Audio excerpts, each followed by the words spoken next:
Group ఈ group దగ్గరికి పోతే బాగా అవుతున్నాను. మేమైతే ఇప్పుడు ఆ గ్రూపు ఎటువైనా సరే అని చెప్పిన ఉన్నాము. ఆ గ్రూపు గురించి ఏం టెన్షన్ పడకూరి.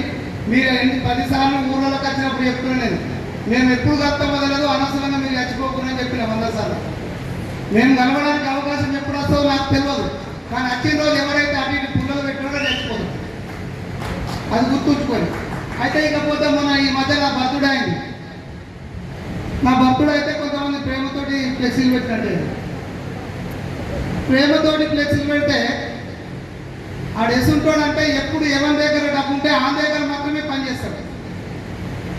అనిలన్న పోయిన తర్వాత మోహనన్న పోయిన తర్వాత సునీలన్న. ఇప్పుడు సునీలన్న కంటే ఎక్కడ డబ్బు వచ్చింది అనుకో ఎవరికన్నా కొడుకు ఖచ్చితంగా వాడు ఆ దగ్గరికి పోతుంది. కారణం ఏంటంటే మన తత్వము అని బుద్ధి అసలు నేను లోపల చెప్తా పేరు. మన బుద్ధి ఎటువంటిది అంటే మొదలు అనిలన్న బాగున్నప్పుడు అమెరికాలో అయితే అనిలన్న సూపర్. ఇప్పుడు ఉన్న వాళ్ళంటే అనిలన్న దగ్గర డబ్బులు బాగున్నాయి. అనిలన్న మీద పైసలు లేకపోతేనే మోహనన్న అన్న నువ్వైతే మంచిగా. తర్వాత సునీలన్న రాగానే అరే మోహనన్న కంటే ఎక్కువ ఉంటే నేను సునీలన్న దగ్గర. ఇప్పుడు ఓడన్నా అదృష్టవంతుడైన డబ్బులు బాగున్నాడు వచ్చింది అనుకో ఈ నియోజకవర్గానికి ఎన్ఐటీ వస్తున్నా నా దగ్గర బాగానే 100 కోట్లు ఉన్నాయని అంటే సునీలన్న కూడా మొన్న మారాసేవని అనిలన్న ఇంతకుముందేమని మోహనన్న దగ్గర లేవని ఆయన దగ్గరికి పోయేవాడు. వాడు నా ఫ్లెక్సీలు పెట్టిన వాళ్ళకి ఫోన్ చేసి ఏమంటే ఇక్కడ ఫ్లెక్సీలు పెడితే సునీలన్న మీద రానియద్దని చెప్పినట.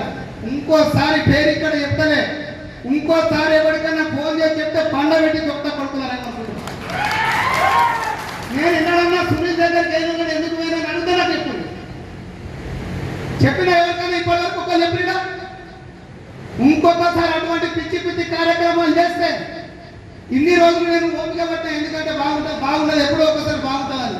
ఇలా కలిసి కూర్చుంటున్నాం, మాట్లాడుతున్నాం. ఇంకా మంచి రోజు కూడా వస్తున్నట్టు నేను కాదన్నాను. కానీ పలక తిక్క పనులు చేస్తే అర్థమైంది అనుకుంటా వాడికి పండబెట్టి తప్పిస్తాయేమనుకుంటున్నా కొడుకులారు. ఇప్పుడు సోదరుడు తిరుపతి అన్న గారిని మాట్లాడుతున్నా కోరుతున్నాను.